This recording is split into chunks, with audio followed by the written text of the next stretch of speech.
So welcome, thanks for joining us. Today's conversation is about zero trust and really why we're going to go through why zero trust, how to embrace zero trust, and really the driving reasons to implement zero trust. I'm sorry, hold on for 1 second. There we go. All right, I have control now. Thanks, guys. So we always like to start with the current business context. What are the challenges and opportunities that are going on now? And then understanding technology success and how that plays into it. So zero trust is a framework that we can align with that'll give us better results. It also gives us an outside structure that we can, examine our security posture through. And then Keith is going to help us understand the definition of zero trust. We're going to go through with the Microsoft platform how we can embrace zero trust and talk about some next steps.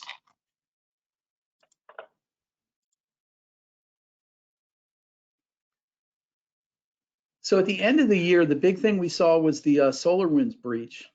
And with the SolarWinds breach, one of the underlying components there is that people didn't have enough detection to really understand what's going on.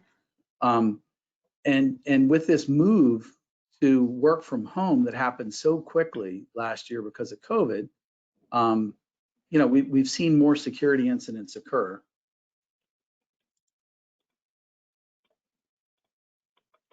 And Keith, what would you say on this slide? What were the bigger areas that impacted organizations in that quick move to work from home? I would say remote work. So there was a sudden explosion in the need to have more users connecting remotely, which opens up, more holes because every user that can access a network remotely is a potential entry point that could be hacked. And then on top of that, we very quickly saw the bad guys see the footing that people were in and start to use specific attack vectors and techniques and phishing themes that people would be more likely to fall for in that transition point.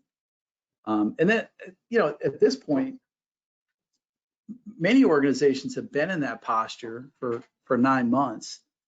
And depending on where you were with cloud adoption, we have some clients that are fully productive at home and not necessarily making the transition back into the office, and if so, in a very limited capacity.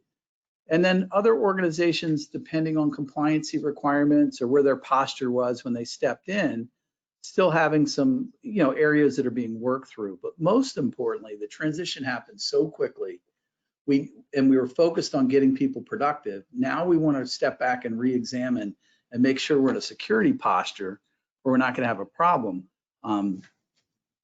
And that really takes us into this idea of how do we get back to thriving. So past making the shift, thinking about how effective are our meetings in this posture, and really the ability to, continue to innovate in that posture. So Keith, talk to us about how does the true cost of IT and technology alignment tie into this? That's a great question. So if anyone that is not familiar with our technology alignment process, we perform reviews of your environment and your security based on a set of standards that give us repeatable results, allow us to measure where you are, provide you with a roadmap, help you prioritize your needs. When security,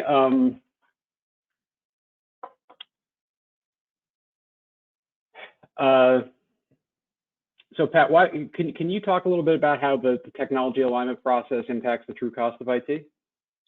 Sure, and I really think the point here that we wanted to make with this slide is that we have a technology alignment template that we can apply that would show you your exact zero trust measurement.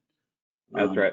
As well as various other technology standards. But as we're talking about zero trust, there's an ability to see in a rated way exactly where you align and are misaligned. And really the idea of the triangle of the true cost is that it's all interrelated. Depending on our investment strategy and the decisions we make, we get a certain level of results or productivity, and we get a certain risk posture. And really today's zero trust conversation is really tied into how we can lower risk, but obviously there's an investment we need to make to do that. And we really believe embracing zero trust through Microsoft is going to drive the highest level of productivity because all the tools are integrated.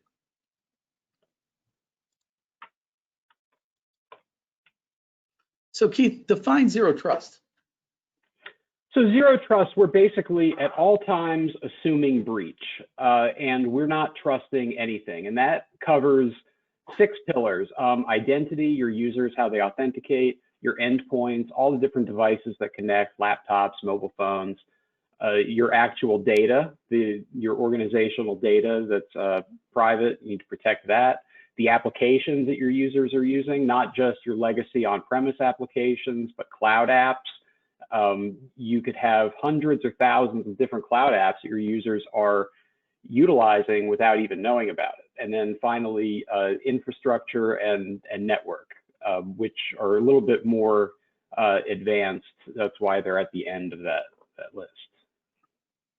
And why this is so important today is with everybody pivoting to remote work, or so many of our users still working remotely, zero trust is going to allow those systems, that company-owned notebook that's now in a home environment, to be configured and managed in such a way that we can keep it secure in remote locations, just the way we used to be able to secure it when it was inside the corporate perimeter or inside the office behind the firewall and all the security measures that the office afforded us.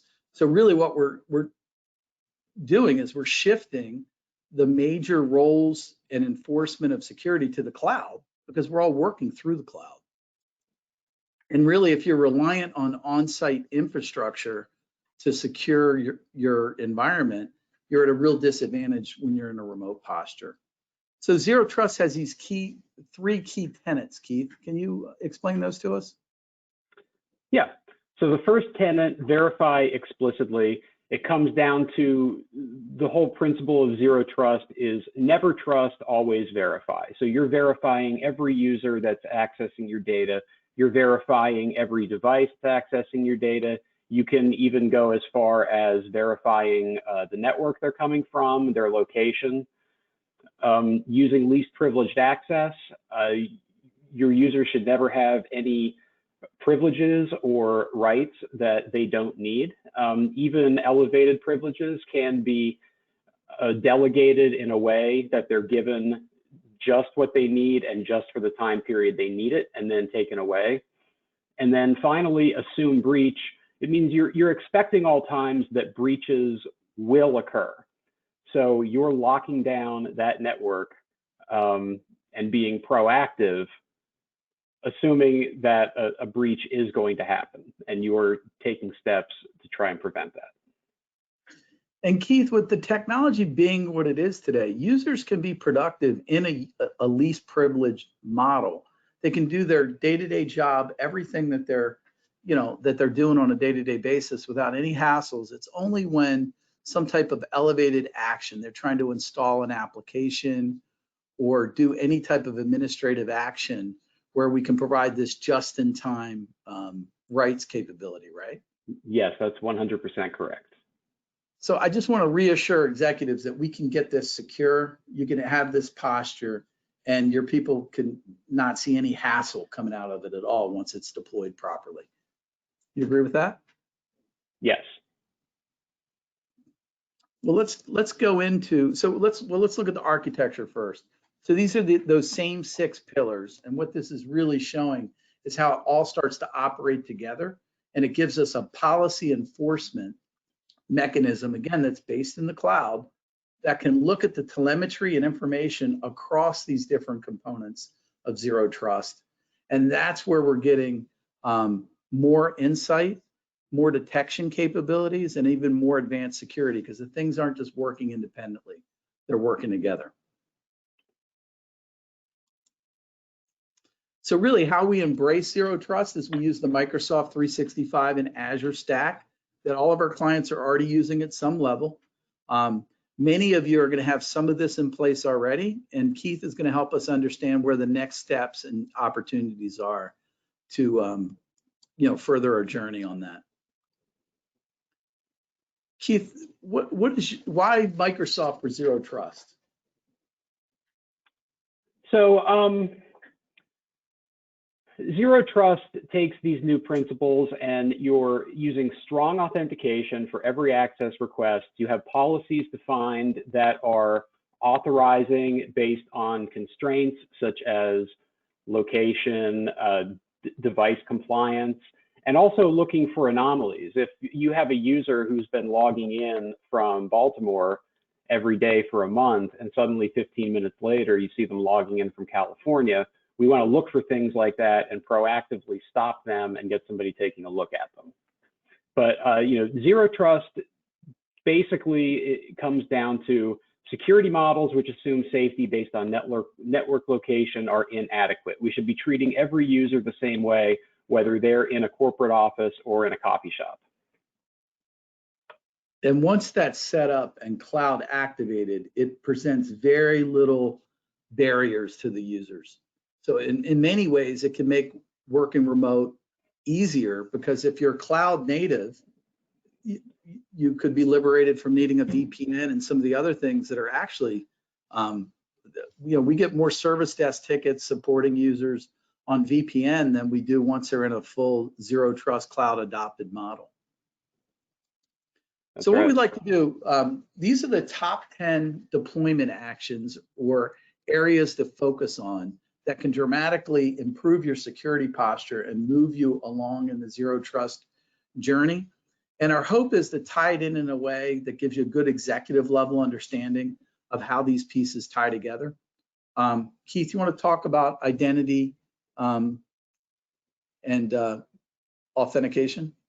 Yeah, I'd love to. So these first two steps here, you want to identify all your users, have them set up an Azure Active Directory with a single login, and then integrate that with as many cloud apps as you can. So your users are using the same set of credentials for almost everything they're working with, and that login is hardened with multi-factor authentication and other policies and controls that we're going to talk about.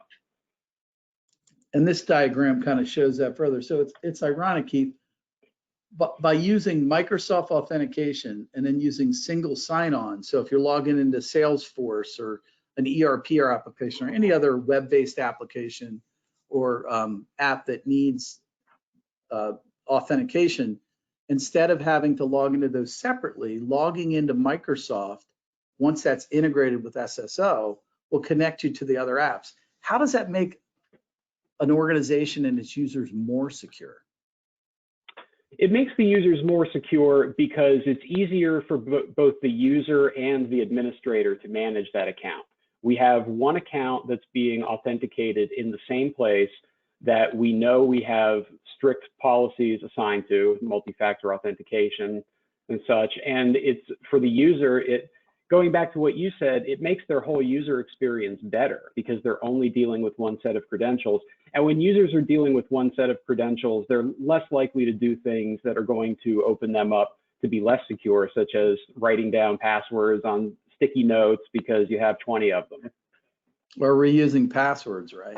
So we're really helping to make it easier on the user. And by doing that, we're protecting the organization from human error and bad practices that make us less secure.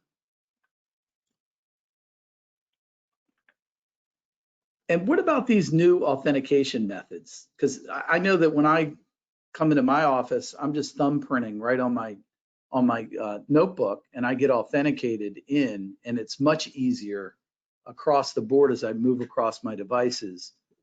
This is built into Microsoft Business Premium if you're running that capability, and there's a number of options to make login authentication easier. Touch on that, Keith?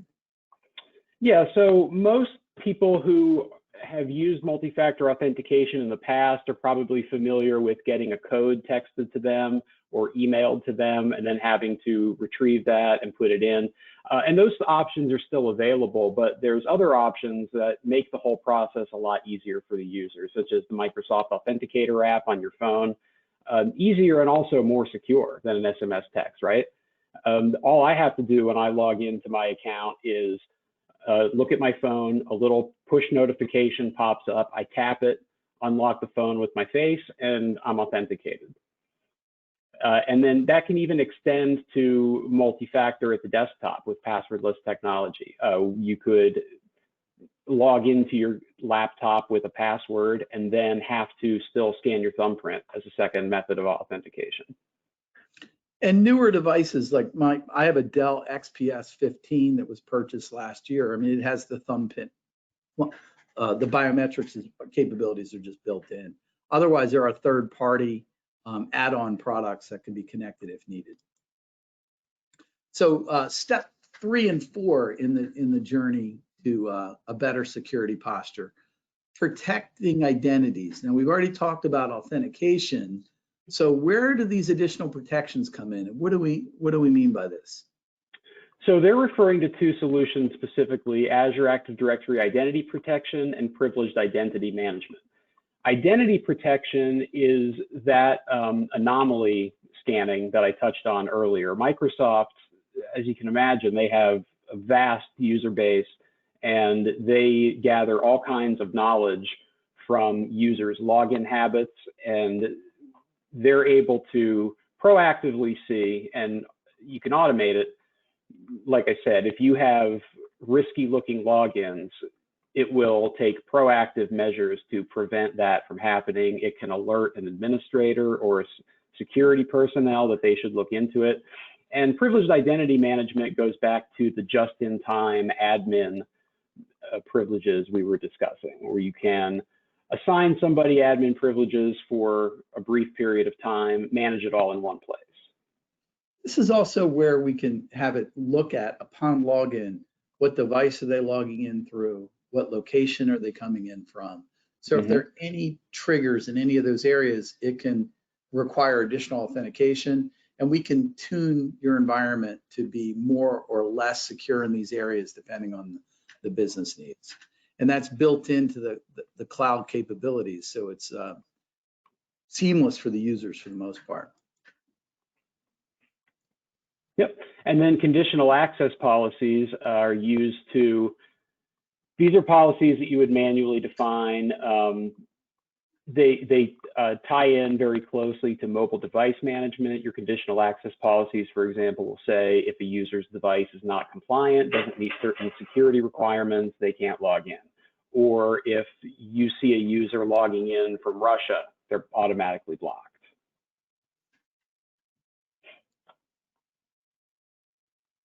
That's kind of what you were touching on here, right? Yes, exactly.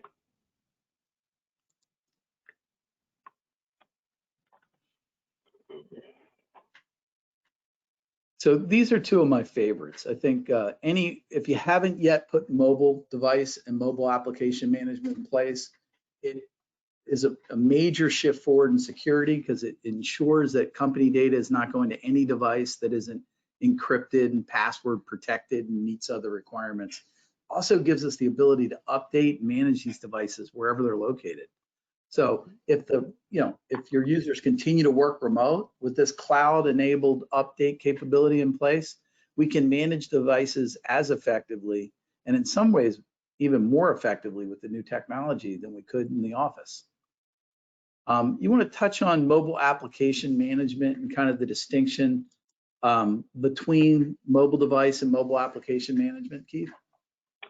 Yeah, mobile application management is going to basically restrict which apps can be used to access email or files. With mobile device management, we are verifying the device, we're trusting the device, and giving the device pretty much carte blanche permission to do whatever it wants. With mobile application management, we're actually locking down the apps. If you have a user that doesn't have a device registered, they can still access your data, but only through approved apps. And those policies can also say where that data can go. So for example, you can define a policy that users can only use the Outlook mobile app on their phone. They can't use the built-in mail client if they're not going to register their device. You can then set policies that say emails and attachments can't be downloaded to the device, or emails and attachments can only be sent to SharePoint or OneDrive. So an important distinction. Download. Go ahead. I'm sorry. Important distinction here is that mobile device management is what we use with company-owned assets. It gives us complete control and management of those devices, right down to the ability to, be able to completely wipe them and reformat them. Complete control. Whereas mobile application management is traditionally used on BYOD or non-company-owned devices. So that's my personal iPhone, and for me, my personal iPad. And when in order for company data to sync to that device, since we're controlling that, right, part of the Zero Trust framework, I have to agree to a policy that goes onto my mobile device that basically gives permission to this limited subset of applications, Microsoft Office, Microsoft Teams, whatever the company published applications are. And we will not let data sync to these devices unless they have a password, unless they're encrypted, unless they're patched to the right level. And there's various conditions that can be set. And once mobile device and mobile application policies are turned on, your company data can no longer sync out to devices that don't meet those requirements. And without these conditions in place, any user with a username and a password can sync your data to any device they want. We have no ability to control it, to remotely wipe it, or to manage it in any way. So I feel like this is a huge move forward, and it really makes managing devices and company data much easier and gives us the visibility we need and the control we need to make sure that data is kept safe. Anything else from your perspective on that, Keith? No, I think you did a pretty good job of comprehensively explaining that. So shadow IT, what is shadow IT, Keith? Shadow IT is all of those cloud apps that your users are using, right? If you don't know what apps your users are using, you don't know where your data is going. You don't know if users are transferring data from SharePoint to Dropbox. So with cloud app security, cloud app discovery gives you insight into what cloud apps your users are utilizing. If you upgrade to cloud app security, you can actually look at the risk levels and automatically block unsanctioned apps or approve other apps for usage. So once we have devices managed, so think about all these company notebooks and devices that are deployed out in homes and remote locations.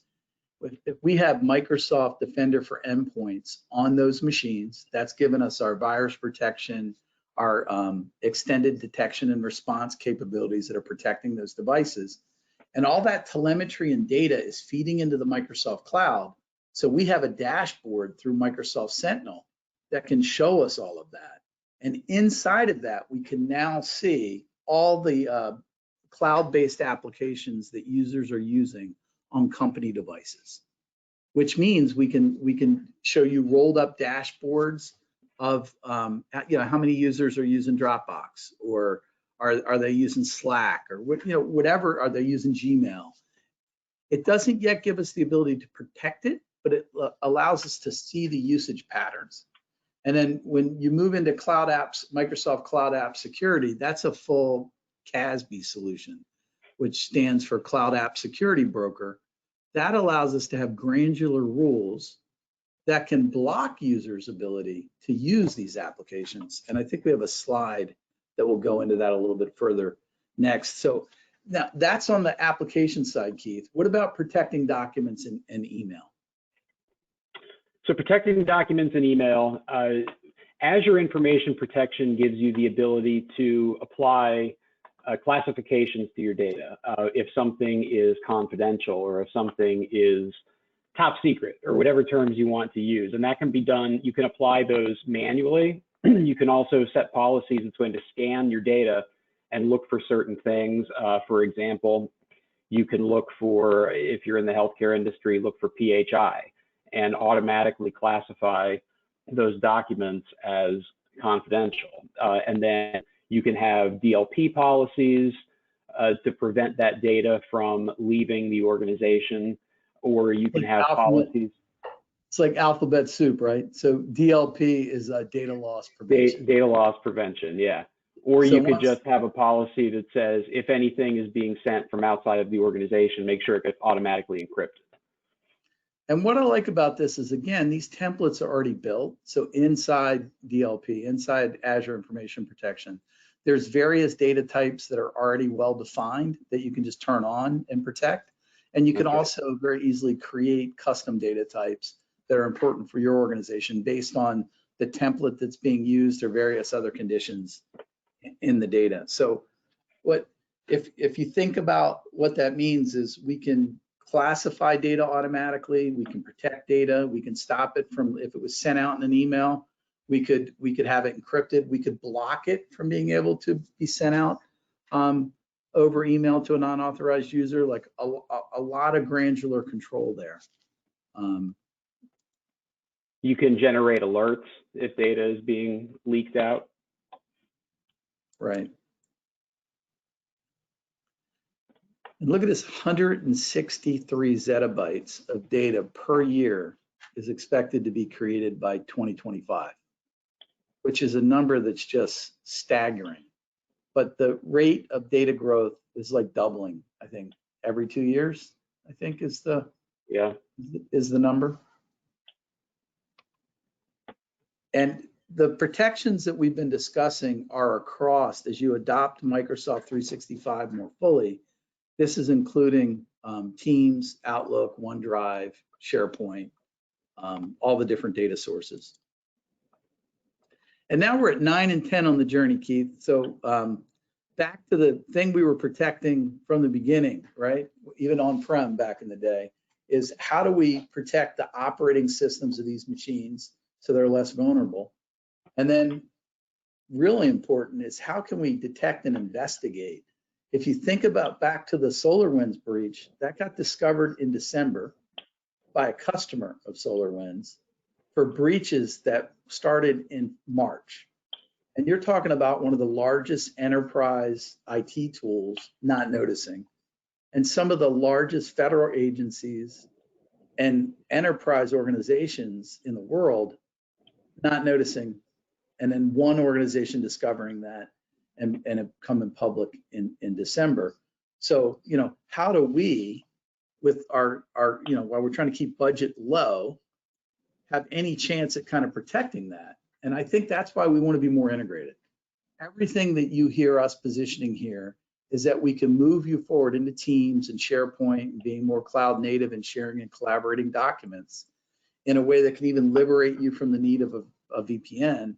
And we can do it in a more secure way, and we can have all that information feeding back into the Microsoft security posture, where we have, you know, AI and all kinds of advanced security capabilities to keep you secure.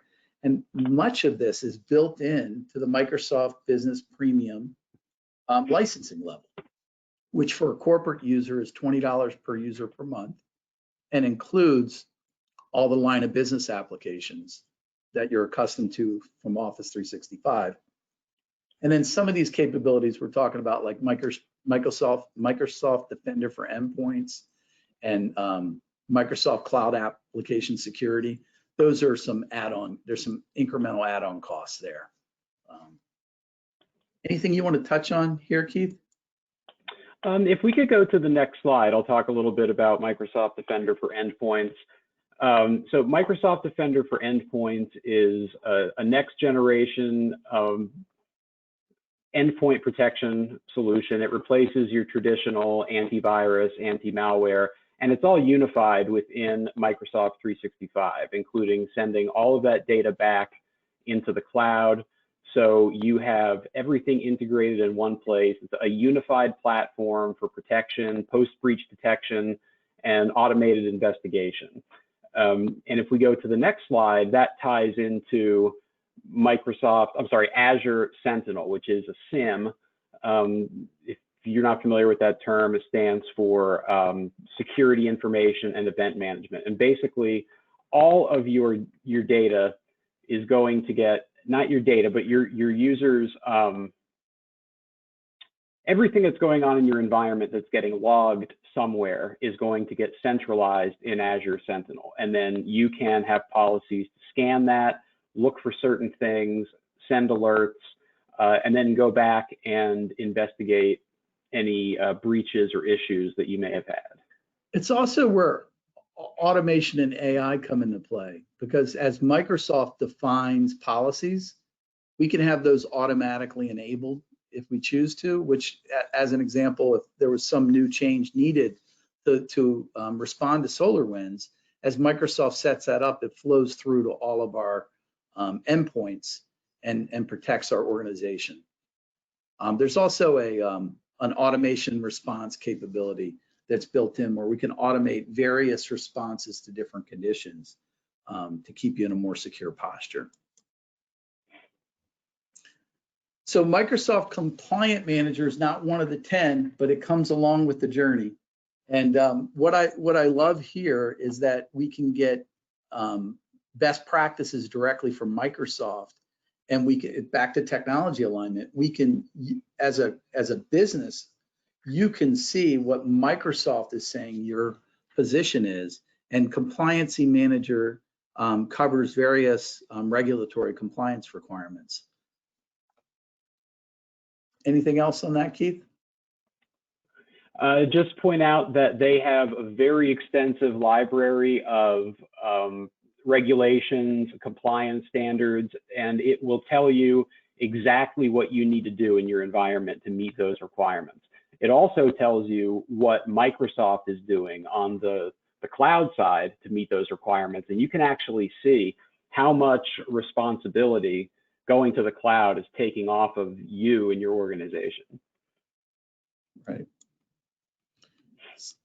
So next steps, a basic identifying of where you are across the zero trust components. And again, for our clients, as part of our quarterly strategy alignment, we have a template in our technology alignment process now that rates you across these areas and shows you what the next steps are that you need to take in each category.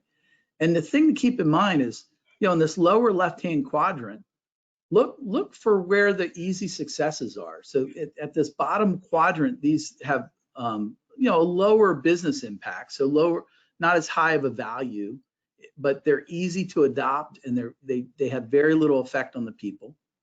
And then you have some items that can be quick wins that are still higher business impact, but very behind the scenes and non-disruptive to your users. And then, as we move into these items that are touching all their mobile devices and endpoints, those need to be planned out, and an adoption process. We have a great adoption process that helps with it. It's actually very easy today. And then, business transformation is really that upper quadrant where it's going to have the highest impact on the business, but it also takes more time to plan and implement. Adoption is key. Make it easy for your users. To see these benefits. What's your sense? Would you want to give an idea, Keith, of kind of where you'd put maybe Microsoft Defender for endpoints on this spectrum? I think you're muted.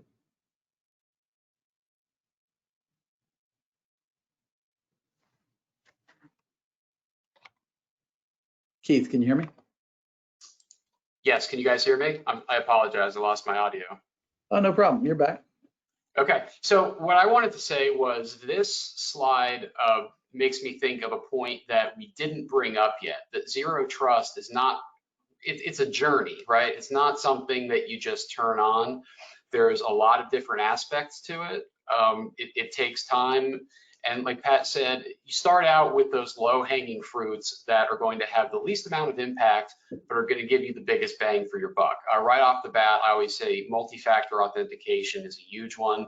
It's a little bit of an adjustment for your users, but with the modern authentication methods, it's really not that difficult, and your increasing your security by a huge amount just by doing that one thing. So you can look at your organization, your risk level, look at the different options that are available to you, and pick what works for you and build out your own roadmap. Awesome.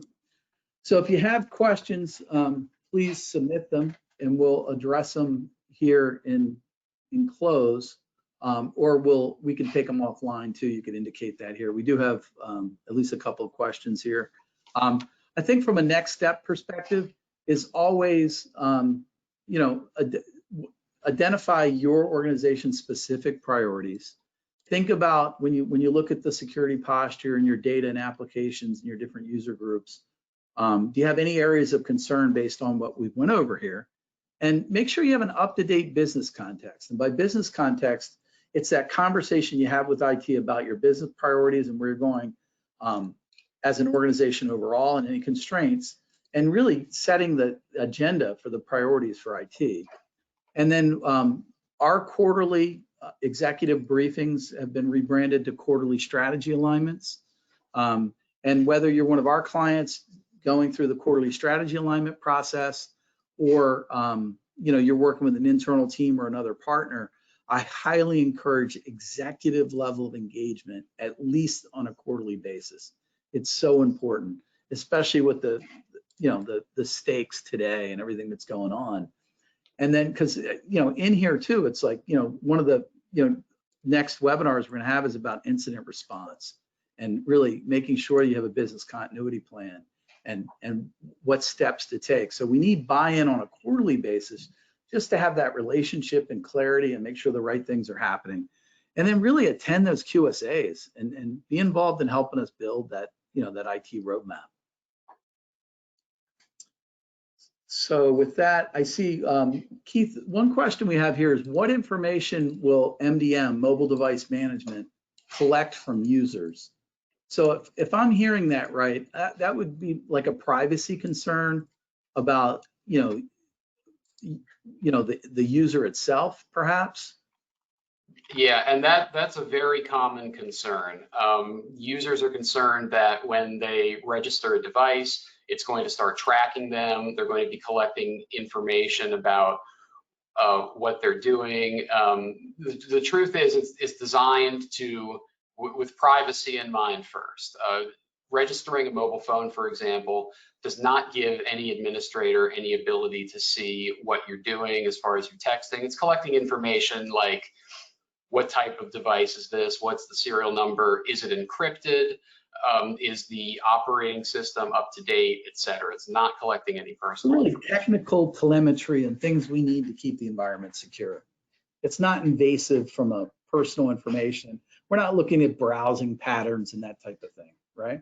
That's right. And when users register a personally owned device, if they choose to register a device, it's very clear right up front in the process. It tells them exactly what information that is going to be collected and what information is not. Awesome. Okay, we're kind of right at that mark. We try to get these wrapped up in 50 minutes or less. Any other questions here, we will follow up offline. There's one here about Microsoft. We'll take that offline and we'll follow up with you. So thank you for joining us. I just encourage you that with the level of breaches and security concerns we see, that as long as you're leaning in and adopting the new Microsoft capabilities that are coming out, we can mitigate much of that risk and keep you safe.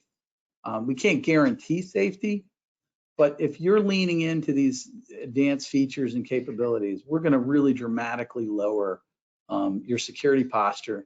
And we're going to do it with awesome tools and Microsoft Teams and web-enabled file share, so you don't need a file server and a VPN. It just makes it more awesome for all your people as well. So thanks for joining us. Onward and upward.